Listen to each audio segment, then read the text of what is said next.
बड़ी सती। देवलोक में भी चर्चा हो रही है। एक बार नारद जी घूमते घूमते देवलोक में चले गए। कथा को आगे नारद जी बढ़ा रहे।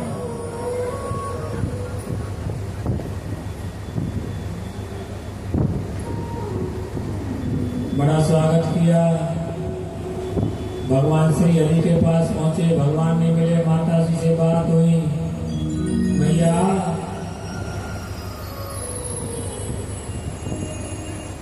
बड़े सुंदर सुंदर मोदक नारद जी को खिलाए। नारद जी ने कहा, भैया इनमें स्वाद नहीं है। जो स्वाद माता अनसुईया के लड्डुओं में है ना, तुम्हारे मोदकन में वो स्वाद ना। अरे नारद कैसी बात कर रहे हो? कि अनसुईया कौन है? हाँ, बहुत बड़ी सती है। अच्छा भैया मुझको जल्दी है, मैं चली। शंका पैदा कर रहा।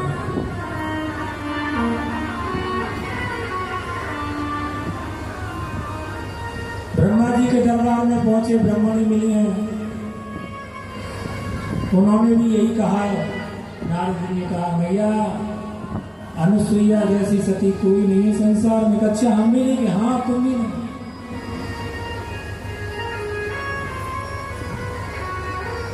भोले बाबा के वहां पहुंचे हैं।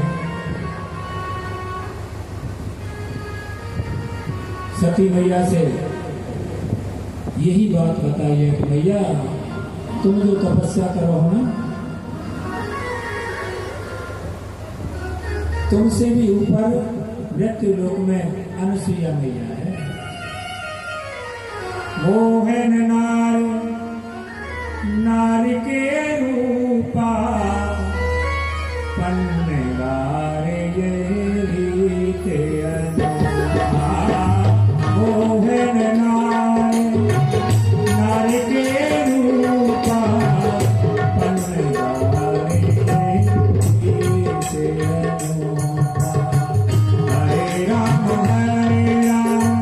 राम राम हरे हरे, हरे कृष्ण कृष्ण कृष्ण हरे हरे, हरे राम राम हरे राम, हरे राम राम हरे हरे, हरे कृष्ण कृष्ण कृष्ण हरे हरे, हरे कृष्ण कृष्ण कृष्ण हरे हरे, हरे राम राम राम हरे हरे, हरे कृष्ण कृष्ण कृष्ण हरे हरे, हरे राम राम हरे हरे।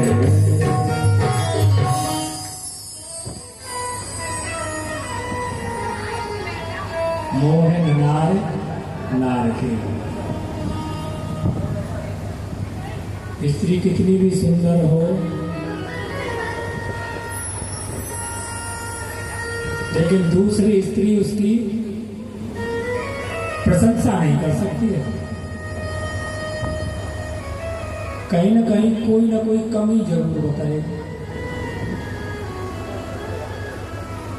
ईश्वर जाने कौन सी कमी होती है।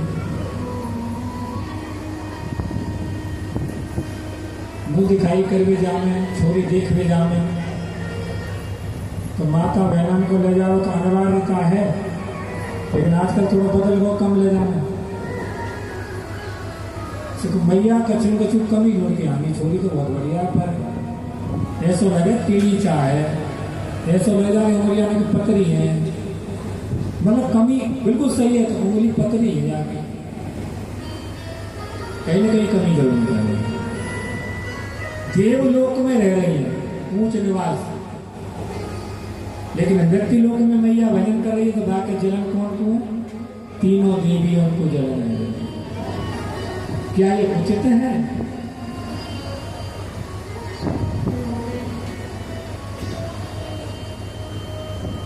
तुम बहुत बड़ी पोस्ट पे हो, अगर कोई तुम्हारा नौकर कार खरीद ले रहे तो बड़ी जलन होगी, हमारे यहाँ नौकर है और कार में आ गए, होती है। हाँ, देवताओं की पत्नी है और एक नातुच बाबा जी की घरवाली ऋषि पत्नी, इतनी बड़ी कैसे है गई हमके। चलो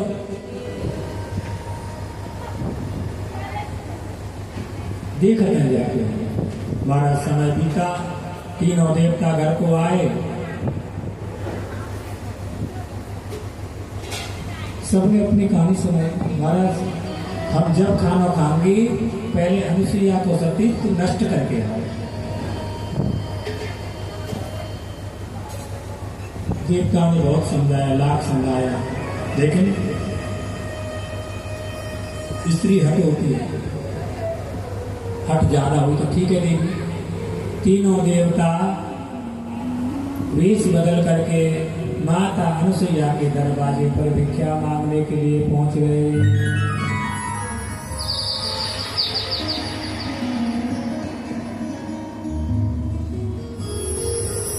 अब तो दरवाजा खटखटाया है, ऋषिवर नहीं है, अत्रि जी नहीं है। भिक्षाम देही, भिक्षाम देही, भिक्षाम देही। अनुसुईया मैया बाहर आए, भिक्षा लेकर के बोले, हम ऐसे भिक्षा नहीं लेंगे। कैसे लोगे? निर्वस्त्र होकर के आओ। मैया ने कहा अच्छा है। ध्यान किया, ये कैसे साधु संत हैं, कैसी ये भिक्षा मांग रहे हैं, देखना चाहिए। अपने तपोबल से मैया ने देख लिया, ये तो तीनों देव हैं। प्रभु ये कौन सी लीला है, कौन सा खेल खेलना चाहते हैं? अपने पति का स्मरण किया, कमंडल से जल हाथ में लेकर के प्रक्षालन किया उनके ऊपर। 12-3 महीना के छोटे छोटे से बालक बन गए।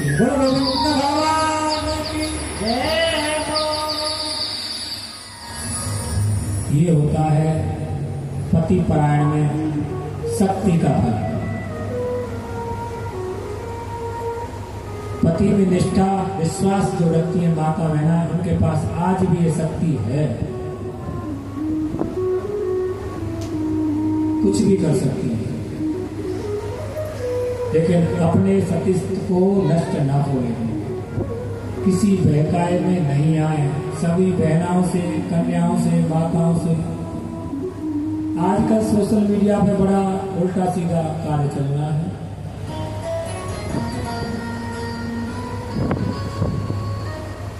हमारा भी थोड़ा कर्तव्य बनता है धर्म के प्रति प्रचार प्रसार का, समाज को संभालने का।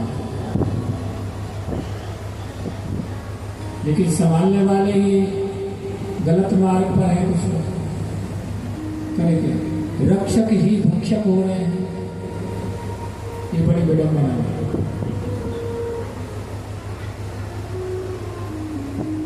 आचरण सबसे प्रमुख है। कम खा लो, थोड़ा खा लो, अच्छा खा लो, कम बोलो, अच्छा बोलो। ऐसा बोलो किसी को बुरा ना लगे।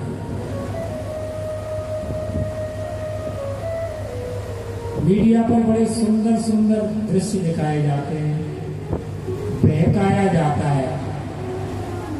नए नए युवा बच्चे बच्चियां हैं, उस बहकावे में आ जाते हैं, उस जाल में फंस जाते हैं। माता पिता को भूल जाते हैं, जितने उनको पाल पोस करके इतना बड़ा किया। अपनी जिम्मेदारियों को भूल जाते हैं कि मेरे पीछे मेरे बूढ़े माता पिता हैं, इनका क्या होगा, कौन करेगा?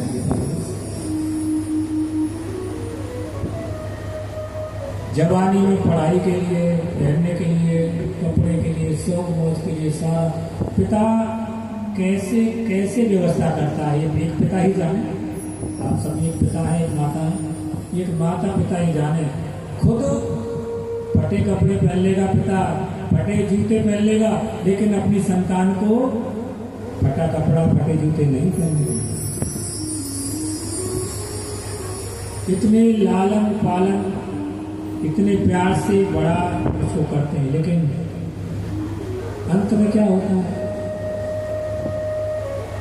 ये हमारा समाज कहाँ जा रहा है, किस दिशा में जा रहा है, किसके कारण जा रहा है? ये बड़ा विचारणीय गंभीर विषय है, विचार करना चाहिए। हमारे बच्चे स्कूल कॉलेज जाए, गार्जियंस का कर्तव्य है कि बच्चों का ध्यान रखना है, कहाँ जा रहे हैं, किसके साथ जा रहे हैं, कब आ रहे हैं, कब जा रहे हैं, टाइम क्या है, ये कितने बजे आ रहे हैं, ध्यान रखना परम आवश्यक है। बिल्कुल नेत्र मूंद करके हमको नहीं रहना चाहिए, ईश्वर के भरोसे नहीं छोड़ना चाहिए।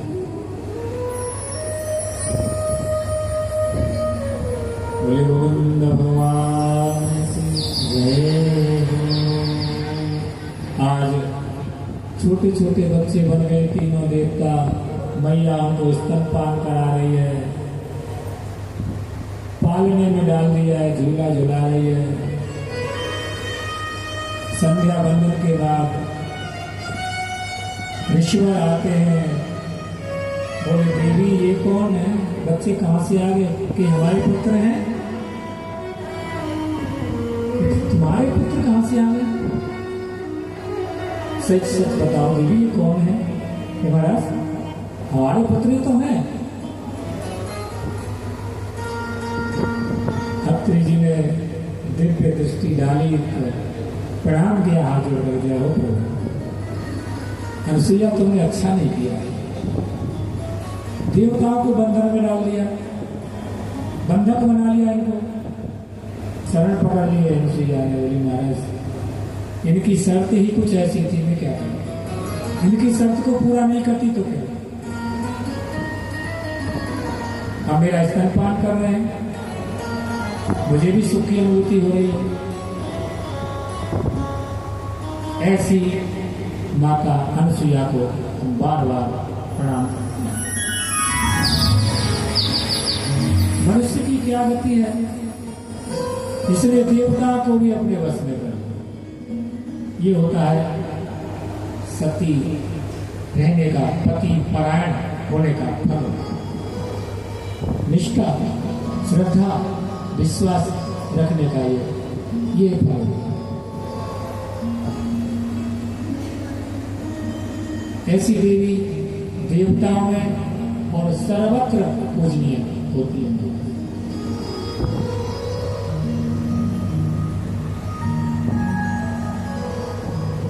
इन्होंने ही माता सीता जी को उपदेश दिया, तत्व धर्म बताया। महाराज समय बीत गया,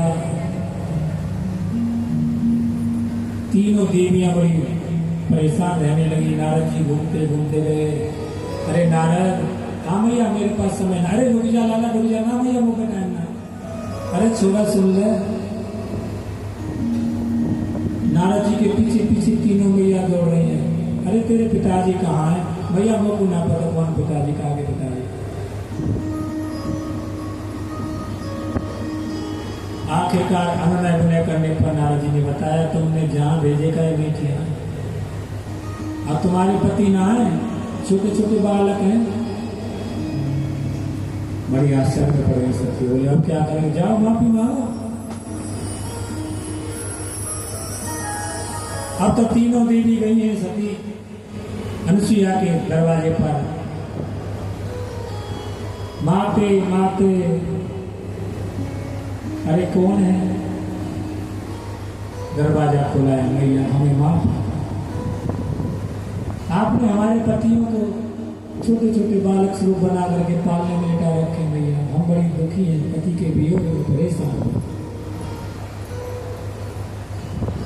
चल आओ, बड़ा आदर सत्कार किया है, क्यों ना करती, देवी है। बिठा रहा है, कंद मूल फल इत्यादि जो ग्रहण कराया है। संध्याकाल से लौटकर ऋषिवर आते हैं, बोले देवी अब ये कौन है? कि ये तुम्हारी पुत्र वधू देवी क्यों प्रयास कर रही है?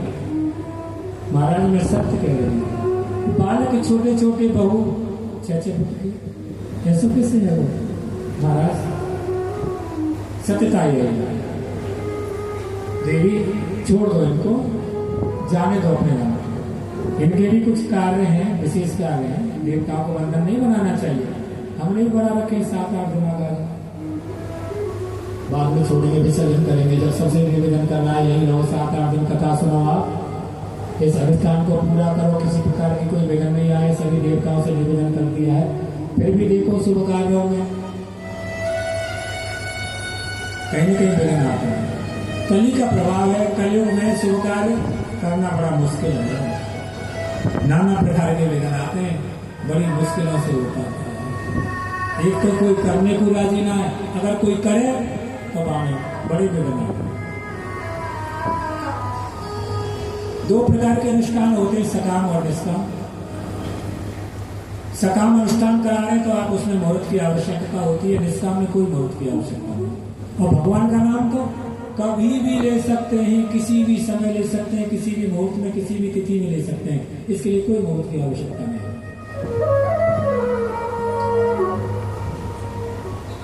भगवान के लिए कोई मुहूर्त की आवश्यकता नहीं। जब जागो जब ही सवेरा।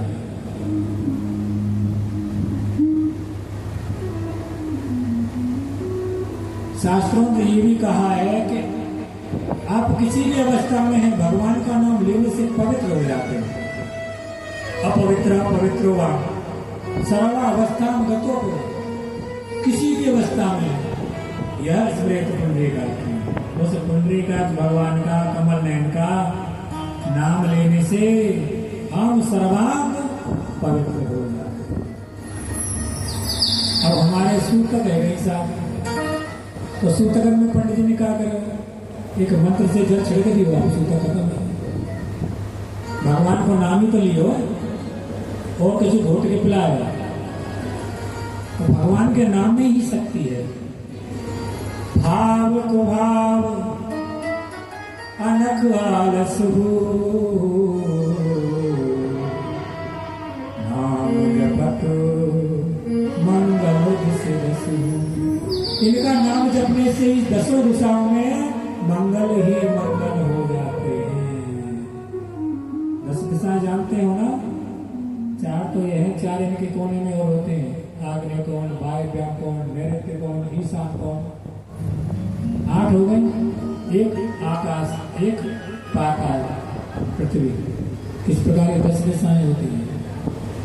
10 दिशाएं मंगलमय हो जाती हैं भगवान का नाम लेने से। इस प्रकार यहाँ पर हमारे 3 देवियों से कहा है, अरे अपने अपने पति को पहचान लो, ले जाओ।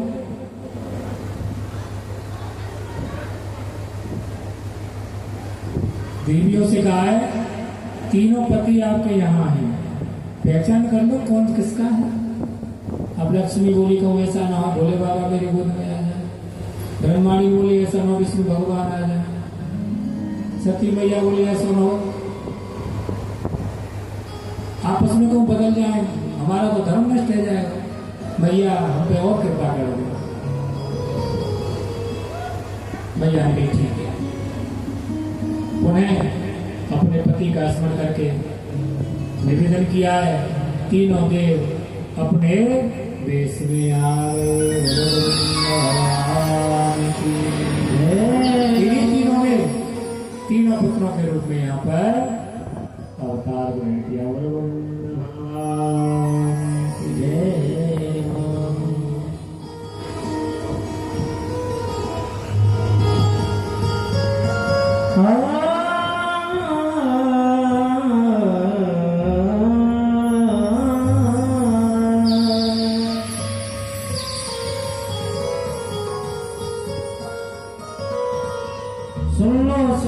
सुन लो दुनिया वालों, मेरी जिससे यारी है। दुनिया वालों, दुनिया वालों, दुनिया वालों, दुनिया वालों, हो सुनो सुनो सुनो दुनिया वालों, सुनो सुनो सुनो दुनिया वालों, किससे यारी है, सुनो दुनिया वालों, किससे यारी है, हो दुनिया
तेरी आस लगा बैठी हूँ, तेरी आस लगा बैठी हूँ, लज्जा से लगा बैठी हूँ, लज्जा से लगा बैठी हूँ, अपना आप लगा बैठी हूँ, अपना आप लगा बैठी हूँ, आगे खूब खपा बैठी हूँ, आगे खूब खपा बैठी हूँ।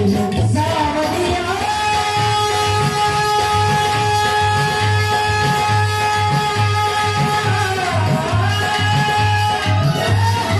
सावरिया में तेरी रागनी, सावरिया में तेरी रागनी, मेरा पालन है दुनिया। सावरिया ये चल बरनी का दुनिया, ये चल बरनी का दुनिया, ये चल बरनी का दुनिया, ये चल बरनी का दुनिया, ये चल बरनी का। देखिए ऐसे बंदी कार में जाओगे, सभी हाथ उठाए, एक मिनट के लिए सभी सीधे हाथ उठाए और जोर से कहेंगे ताली बजा के, हो राधा राधा राधा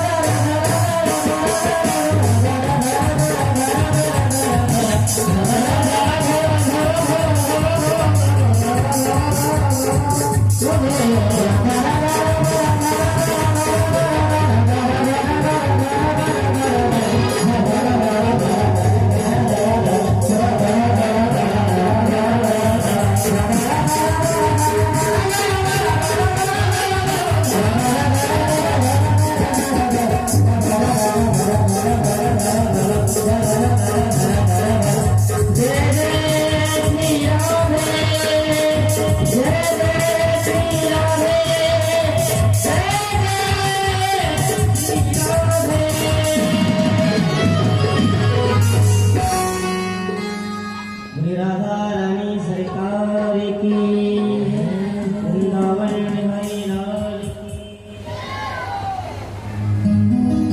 इस प्रकार इन तीनों देवताओं ने अपने स्वरूप माता अनसुईया के घर में छोड़ दिए। ब्रह्मा जी से चंद्रमा, विष्णु भगवान से दत्तात्रेय जी हुए, भगवान शिव से दुर्वासा ऋषि, ये सभी बड़ी बात करते हैं। बोलो वृंद भगवान। महाराज सती चरित्र की कथा यहाँ पर श्री सुखदेव जी महाराज राजा परीक्षित को सुना।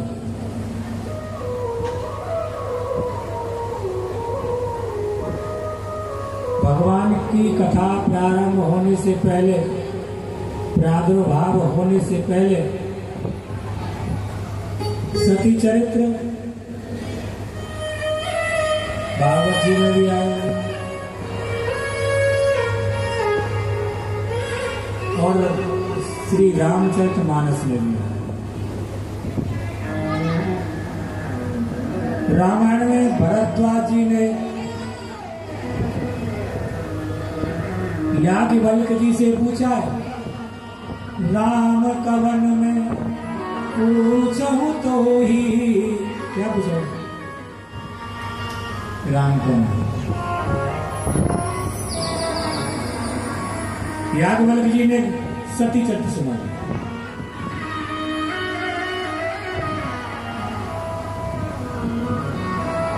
सती चरित्र सुनकर के भरद्वाज जी बड़े प्रसन्न हुए, गदगद हो गए, नेत्र सजल हो गए, प्रभु बड़ी कृपा करें। याज्ञवल्क जी ने कहा, देखो ये कह रहा है राम कथा के लिए और मैंने सुना दी शिव कथा, फिर भी ये बड़ा प्रसन्न हो रहा है। अर्थात राम कथा सुनने को रसिया, ये रसिक है, इसको मुझे कथा सुनानी चाहिए। क्योंकि राम कथा तभी सुनाई देगी जिससे पहले हम शिव कथा सुन लेंगे। कल भगवान श्री कृष्ण का जन्मोत्सव मनाया जाए इसी प्रांगण में, इसी समय। इससे पहले सती चरित्र। भगवान जिस प्रकार दूध को हम लेते हैं तो बर्तन को बड़ा साफ कर लेते हैं। अगर ऐसा नहीं करेंगे तो दूध फट जाएगा ना। तो ये हृदय कल मलिस, इसमें दुनिया भर की गंदगी भरी हुई है। इस हृदय को साफ करना है, तभी तो भगवान आएंगे। मन का मैल नहीं धोया तो कैसे आएंगे भगवान? हमने आंगन नहीं बुहारा, कैसे आएंगे भगवान? तो ये मन का हमारा गले आ रहा है, शरीर का ये आंगन है, हृदय स्वरूपी आंगन है। इसको हमने स्वच्छ नहीं किया तो भगवान कैसे आएंगे? अर्थात कभी नहीं आ सकते। शुद्ध किससे होगा? भगवान तो जहर को पी गए थे। श्रावण मास पवित्र मास, भगवान शिव का मास। यहाँ सती चरित्र आया।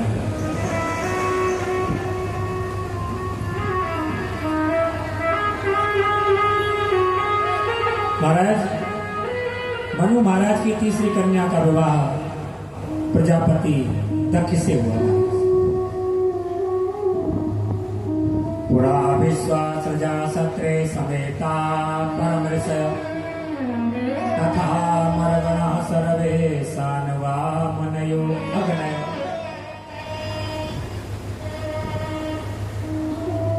महाराज प्रजापति दक्ष को एक पद प्राप्त हुआ।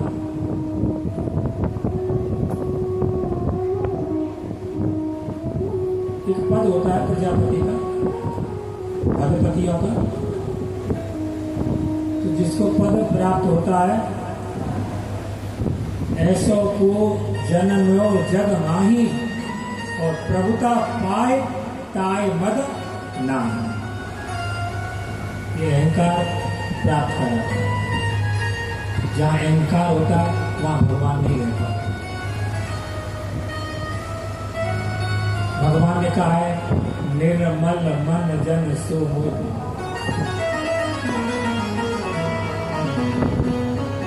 दक्ष को बड़ा अहंकार। महाराज दक्ष के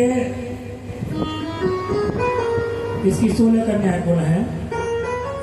13 कन्याएं कश्यप ऋषि को दी। और महाराज एक धर्म के लिए दी, एक अग्निदेव के लिए दी महाराज। और एक कन्या का विवाह भगवान शंकर से कर दिया।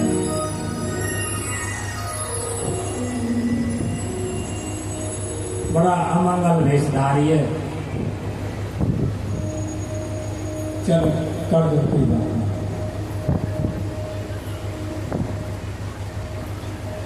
दक्ष को कुछ प्रमोशन हुआ, उसने एक छोटा सा आयोजन किया जिसमें सभी ऋषि देवताओं को बुलाया गया। सभी के लिए आसन डलवाए, सभी बैठे, ब्रह्मा विष्णु महेश ऋषिगण सभी विराजमान हैं। दक्ष का आगमन होता है, सभी खड़े हो गए।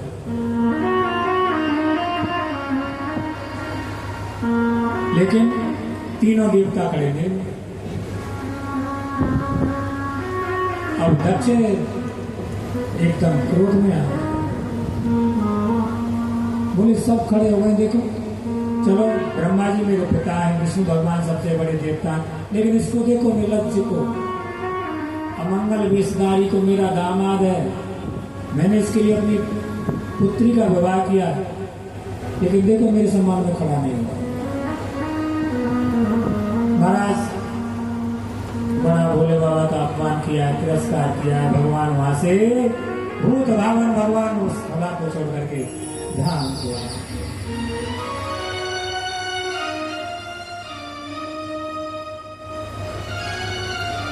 सती ने पूछा क्या हुआ, जल्दी कैसे आ गए? भोले बाबा ने कुछ नहीं बताया। समय बीता, एक बड़ा यज्ञ का आयोजन दक्ष प्रजापति ने किया। सबको निमंत्रण पठाए, जैसे हमारे यादराम जी के निमंत्रण जगह जगह जा रहे हैं, सभी लोग आ रहे हैं।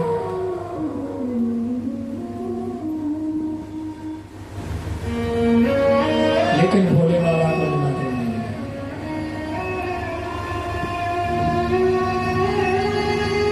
समय आ गया, सती बिलु के व्योम विमाना, उड़ के जा रहे हैं। अरे बहन तू ना चल रही क्या? अरे बहन कहाँ जा रही हो? तेरे पिता ने एक यज्ञ रचाया है, उसमें जा रहे हैं। तेरे पास निमंत्रण नहीं है? हाँ आयो तो होगो जब पिता ने रचाई है यज्ञ तो, लेकिन अब कैसे डाकिया को फेंको हुए हवा में उड़ गए हो। आज बड़ी विचलित हैं, भोले बाबा आए हैं, पूछा है, भगवान ने मना किया है। देखो जहाँ मान सम्मान नहीं है वहां जाना नहीं चाहिए।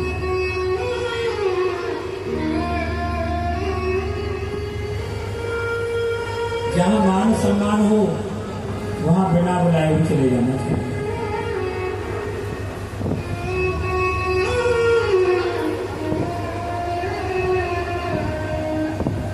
सती ने कहा, पिता भोलेनाथ, पिता के यहाँ भी ऐसी बातें सोची जाती हैं क्या जाने के लिए? कि हाँ, पिता के यहाँ भी नहीं जाना चाहिए, बिना बुलाए जाना चाहिए। यदि मान सम्मान हो, अगर वहां आपको कोई मान सम्मान नहीं दे रहा है तो नहीं जाना चाहिए। महाराज कितना बड़ा यज्ञ हो रहा है, निमंत्रण तो आया होगा, कृपा कीजिए। भगवान भोलेनाथ समझ गए कि उस समय आ गया है, अब सती को सती होना पड़ेगा। इनकी आयु पूरी हो गई, अपने गणों के साथ भेज दिया है। महाराज सती ने वहां देखा है, कतऊ नदी के समुद्र भागा, किसी ने मान सम्मान नहीं किया है। एक माँ का हृदय होता है कोमल,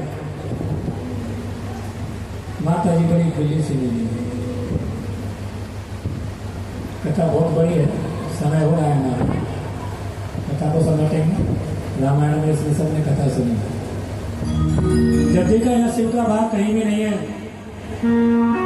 सती मैया को क्रोध आया, उल्टा सीधा बोला अपने पिता से, सबसे ऋषियों से, कैसे यहाँ गाड़ी मटका रहे हो, मुंह मटका रहे, तुम्हें शर्म नहीं आई? अरे बिना शिव के यज्ञ पूरा कैसे, ये कैसा ढोंग कर रखा है तुमने, शाम मचा रखा है।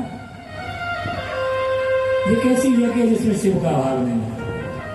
कोई भी छोटा अनुष्ठान हो, बड़ा अनुष्ठान हो, एक कलश स्थापना, 5 कलश स्थापना अवश्य होती है, जिनको रुद्र कलश बोला जाता है। कलश मुखे विष्णु कंठे विभूषणासुता, कलश में सभी देवता का वास होता है। महाराज सती मैया अपने आप को संभाल नहीं पाई और यज्ञ कुंड में अपने को स्वाहा कर दिया। बोले बोले जय हो। हाहाकार मच गई महाराज। गणों ने द्वंद्व किया तो यज्ञाचार थे, पूषा इत्यादि ईश्वर, उन्होंने सबको मार के खदेड़ दिया। नंदी बाबा रोते रोते पहुंचे हैं, बाबा बाबा अनर्थ हो गया क्या? सती नहीं, भोले बाबा का तोड़ आ गया। एक जटा पटकी है, वीरभद्र नाम का एक गण पैदा। वीरभद्र आया, यज्ञ विध्वंस कर दिया, दक्ष का सिर काट करके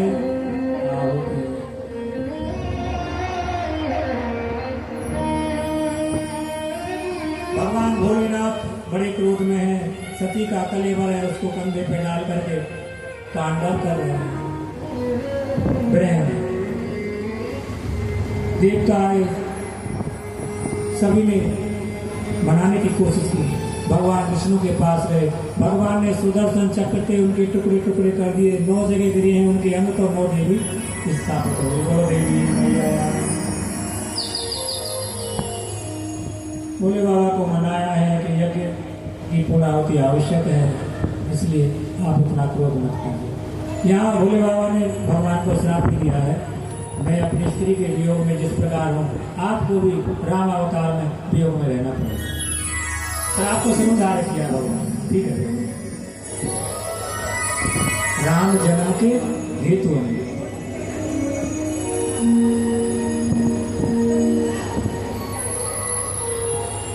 अब यजमान का तो सिर ही नहीं है, तो बकरे का सिर, पहले सर्जरी बड़ी अच्छी थी, अब तो डॉक्टर कर रहे हैं, जैसे हमने पता नहीं क्या तीर मार दिया। पहले डॉक्टर ऐसे थे, गणेश जी के हाथी को सिर लगा दिया, दक्ष के बकरा को सिर लगा दिया, तो पहले डॉक्टर ज्यादा बलवान थे। ज्यादा जो मैं करता है, अहंकार में रहता है, उसका बकरे का सिर हो जाता है, या तो बकरा बन जा, मैं करता रह जीवन पूरा आहुति को कराया है।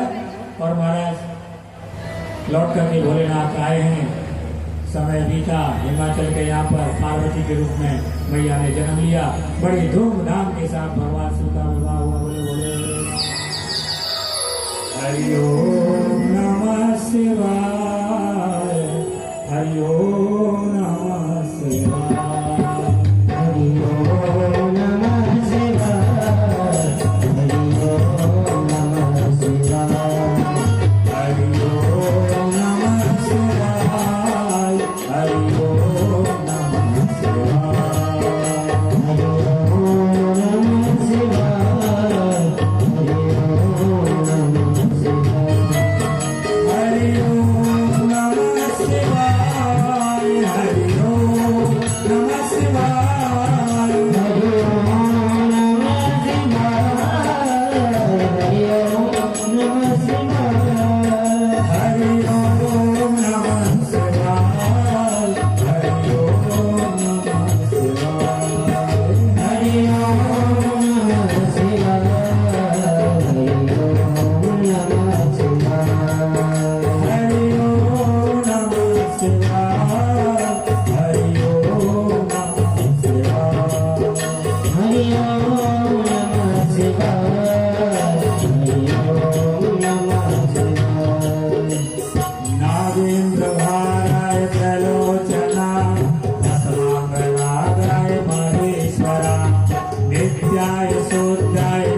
वासुदेवस्य कलायां रथायां जगतस्ततो।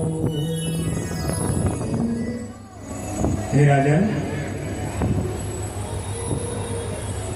3 कन्याओं के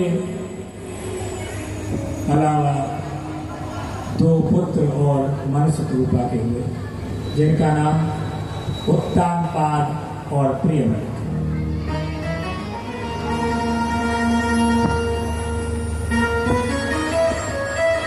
उत्तानपाद की 2 रानियां थी महाराज, सुरुचि और सुनीति।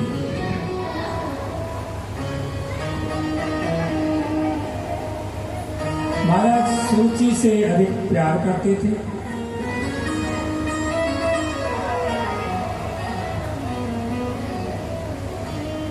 सुरुचि ने इस कारण से सुनीति का तिरस्कार किया।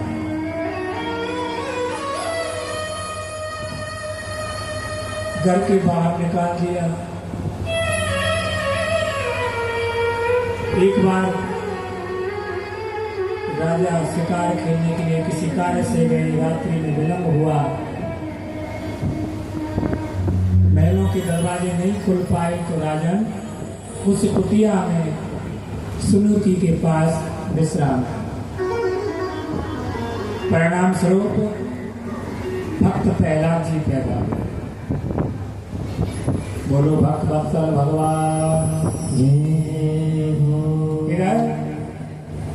सुरुचि के भी एक पुत्र हुआ जिसका नाम उत्तम हुआ।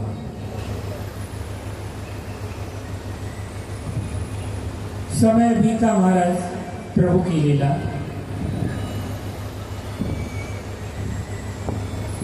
एक दिन खेलते खेलते ध्रुव जी महाराज अपने पिता के महल में गए।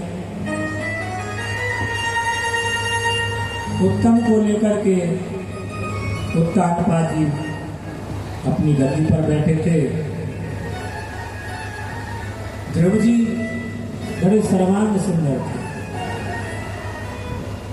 पिताजी पिताजी कहते हुए उत्तानपाद के पास पहुंचे। उत्तानपाद ने अपनी गोद में उनको भी बैठा लिया। तभी सुरुचि आ गई और प्रहलाद जी भक्त ध्रुव जी का हाथ पकड़ के झटक दिया। अच्छा नहीं लगा ध्रुव जी को। अरे इस पर बैठने के लिए तुझे मेरी कोख से जन्म देना। रोते बिलखते हुए इस बातों को सुनकर के माँ के पास आए। माँ से पूछा, माँ क्या इस गद्दी के लिए इस माँ की कोख से जन्म लेना पड़ेगा? नहीं बेटे, अपने कर्मों का फल होता है। अच्छे कर्म करोगे तो अच्छी पदवी मिलेगी, बुरे करोगे तो क्या करना चाहिए इसके लिए? भगवान का भजन करो। ध्रुव सकला में जपो हरि नाम।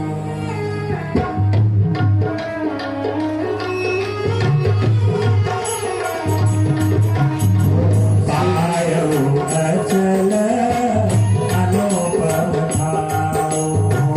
श्री राम जय राम जय राम। श्री राम जय राम जय जय राम। कथा बहुत है, गाएंगे देखते कल से देखेंगे। कल के लिए निवेदन करते हैं भगवान बाल कृष्ण का प्राकट्य उत्सव इसी समय इसी पांडाल में बड़े धूमधाम के साथ उत्सव मनाएंगे। 3 दिन तक उत्सव चलेगा।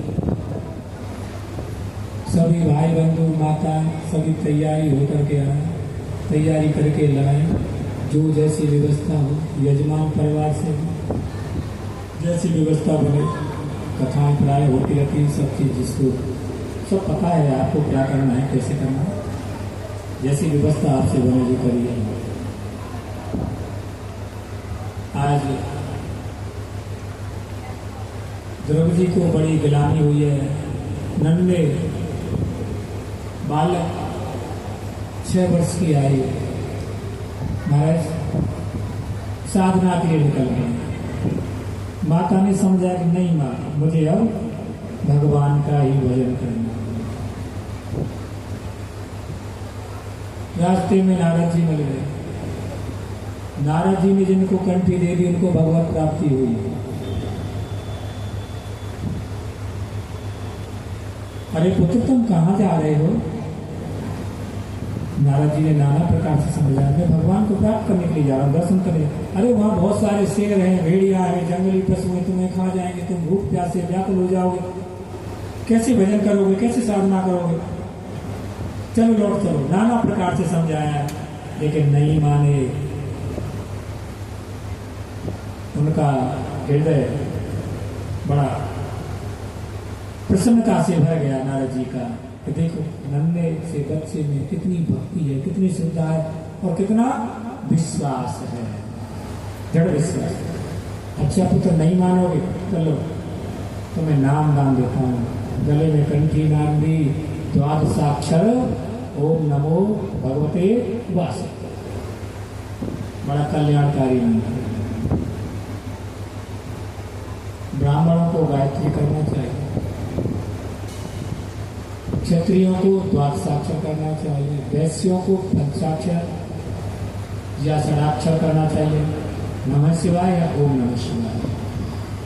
और चौथे वर्ण को राम राम करना चाहिए। सबको बड़ों को राम राम कर लेंगे तो वैसे उनको कर लिया। ब्राह्मण के पास ज्यादा समय होता है, 24 अक्षर की गायत्री जपी जाए। क्षत्रिय के पास बहुत सारी जिम्मेदारियां तो आधा कर दिया, 24 में से 12 करना। एक घड़ी आधी ते पुण्य, तुलसी संगत साधु की हरे कोट। ये साधना साधने से होती है। ध्रुव जी ने घोर तपस्या की, महाराज परिणाम हुआ, भगवान प्रकट हो गए। गोविंद भगवान खड़े हो गए सामने। लेकिन नारद जी ने जो छवि बताई थी भगवान की, उस छवि को हृदय में धारण कर रखा, नेत्र बंद कर रखे। भगवान सामने खड़े लेकिन देख नहीं रहे कि भगवान आ रहे हैं।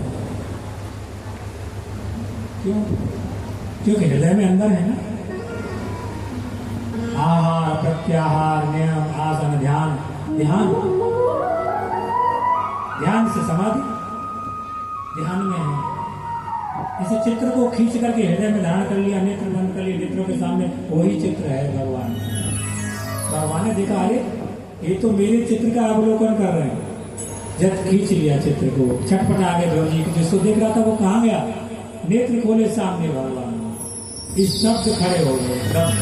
गोविंद भगवान जय हो। करूँ तो क्या करूँगा? अब ध्रुव जी कौन से कॉलेज में गए थे पढ़ने के लिए?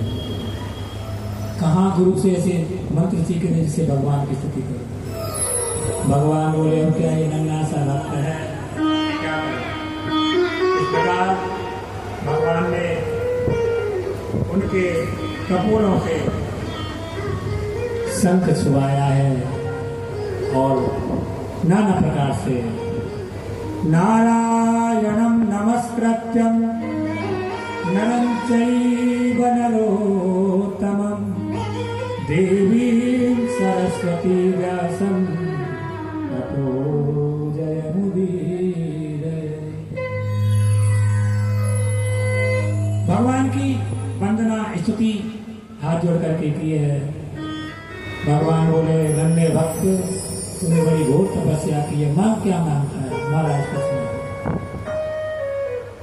कुछ नहीं चाहिए मुझे, कुछ तो चाहिए, क्योंकि तुमने जो नाम जपा है ना मेरा, किसके लिए जपा है मुझे पता है।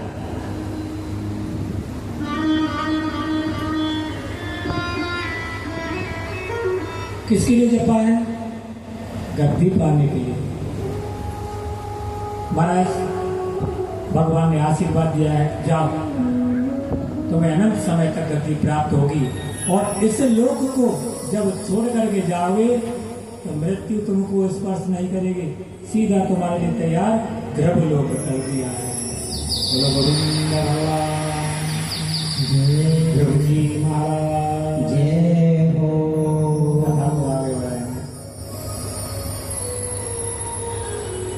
भज गोविंदा गोपाला मुरली मनोहर नंदलाला गोविंदा गोपाला मुरली मनोहर नंदलाला गोविंदा गोपाला मुरली मनोहर नंदलाला गोविंदा गोपाला मुरली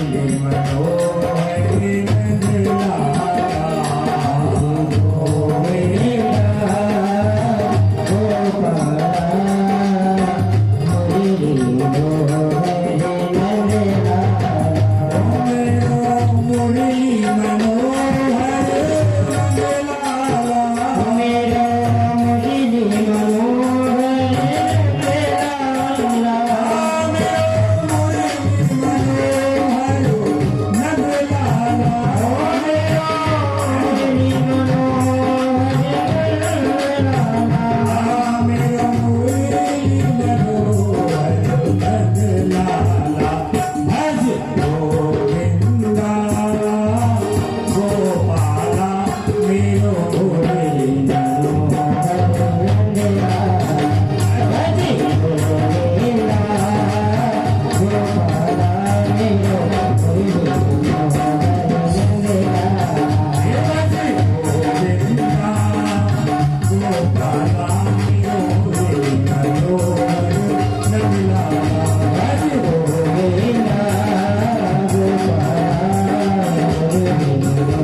आगे बढ़ा। इन्हीं के वंश में बैन राजा बैन हुए, बड़े अत्याचार किए महाराज। ऋषियों ने इनको मार दिया, उनके शरीर का मंथन किया।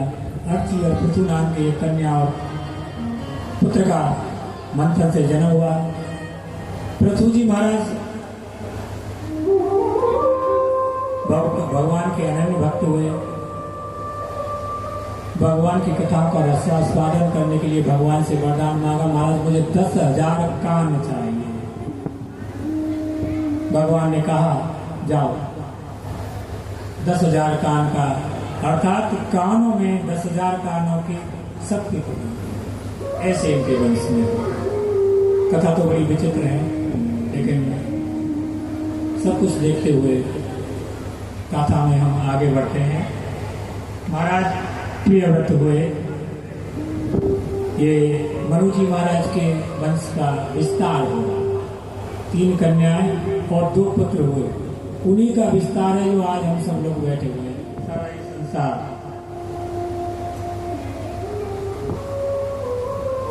प्रियव्रतो भागवतात्माराम कथम मुने।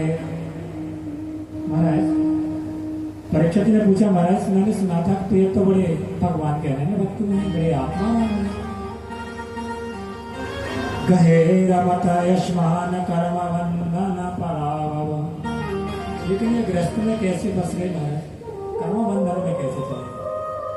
राजा प्रियव्रत जी ने जब से होश संभाला, अपनी पत्नी के साथ अपने गृहस्थ को संभाला, संतान कोई उत्पन्न नहीं हुई।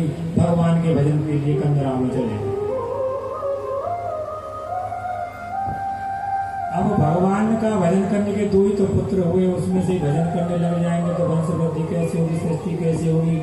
ब्रह्मा जी को बड़ा बुरा लगा। ब्रह्मा जी आए, उस कंदरा में घुस गए, नारद जी को लेकर के यह नाना प्रकार से प्रियव्रत जी को समझाया, देखो भगवान का भजन तो घर गृहस्थ में भी कर सकते हैं। विषयों पर अगर आपने इंद्रियों को बस में कर रखा है तो भगवान तो घर में भी है और बाहर। तपस्या घर में रहकर भी हो सकती है, जंगल में रहकर भी हो सकती है। जे नर रूखे विषय रस चिकने राम सने, तुलसी ते प्रिय राम के कानन बसे अरे। भगवान का भजन तो घर में रहकर भी कर सकते हैं प्रिय व्रत। इस प्रकार समझाया है महाराज। और प्रियव्रत जी नगर को आए हैं, उन्होंने महाराज सूर्य को परास्त करने की कि लोग दिन रात काम करेंगे, रात्रि होने ही नहीं दूंगा। 7 परिक्रमा की है तो 7 दीपों की स्थापना हो गई। 7 दीपों की स्थापना, कईयों की धार हो गई। महाराज जी के पुत्र, इनके पौत्र हुए नाभि की पत्नी मेरु देवी से ऋषभ देव जी हुए। ऋषभ देव जी ने इंद्र के द्वारा दी गई जयंती नामक भार्या से 100 पुत्र उत्पन्न किए। इसके बाद अपने पुत्रों को उपदेश दिया और महाराज कहा कि भोग विलास तो अनेक योनियों में है महान, नायम देहो देह भाजान लोके कष्टान कामान हेतिम दिनम भुजामये, तसो दिव्य पुत्रता येन सत्यम शुद्धा अस्मादं ब्रह्म सौख्यम त्वनंतम। ये तो सभी योनियों में है महाराज, लेकिन मनुष्य की योनि श्रेष्ठ है। इसलिए श्रेष्ठ मनुष्य का यही कर्तव्य है कि भगवान का भजन, भगवान की कथा का श्रवण, मनन, चिंतन, अनुमोदन करना चाहिए।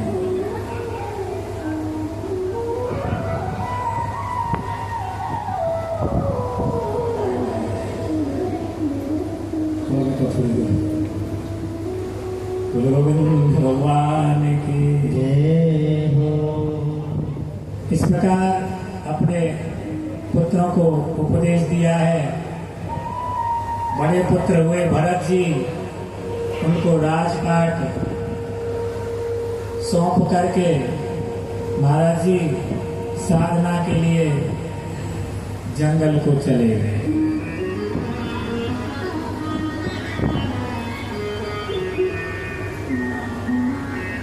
भरतस्तु महाभागवतो यदा भगवता वनतल परिपालना, सच्चित्त तदुशासना पर पंचजनी विश्वरूप दुहिता।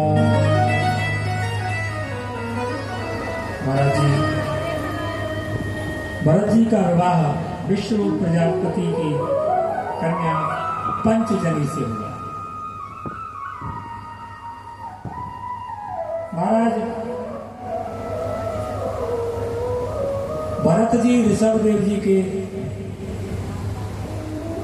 ज्यादा विश्वास पात्र थे, बहुयज्ञ थे। कहते माँ पे पूत, पिता पे घोड़ा और बहुत नहीं तो थोड़ा। पिता जायते पुत्र हो। लेकिन एक बात समझ में नहीं आती है, कुछ लोग कहते हैं ईश्वर अंश जीव अविनाशी, कि सब में ईश्वर है, ईश्वर नहीं।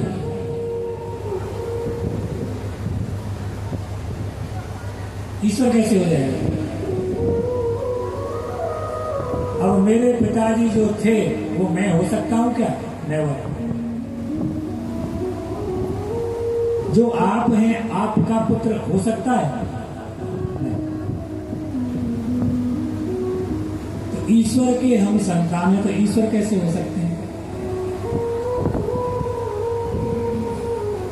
अंश बड़ा सूक्ष्म, अभी मैंने काल की परिभाषा में बताया था तृतीय स्कंध में, परमाणु के बराबर शायद हो अंदर, जो दिखाई नहीं देता। 3 परमाणुओं को मिलाकर एक अणु बनता है, 3 अणुओं को मिलाकर एक त्रिसर अणु बनता है, जो हमको दिखाई देता है।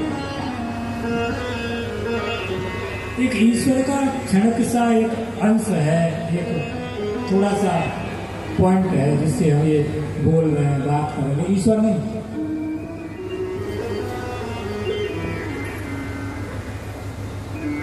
महाराज की कथा में बताएंगे ईश्वर की परिभाषा क्या होती है, ईश्वर किसे कहते हैं। जिसके अंदर 6 ऐश्वर्य विराजमान होते हैं वो ईश्वर होता है।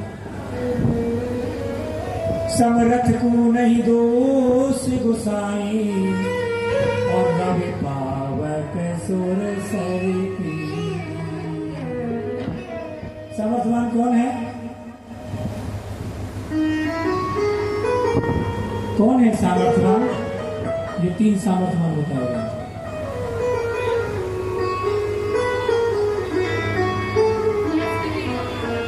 महाराज भरत जी भी अपने पिता के कर्तव्यों का पालन करते हुए महाराज अपने पुत्रों को राजपाट सौंप करके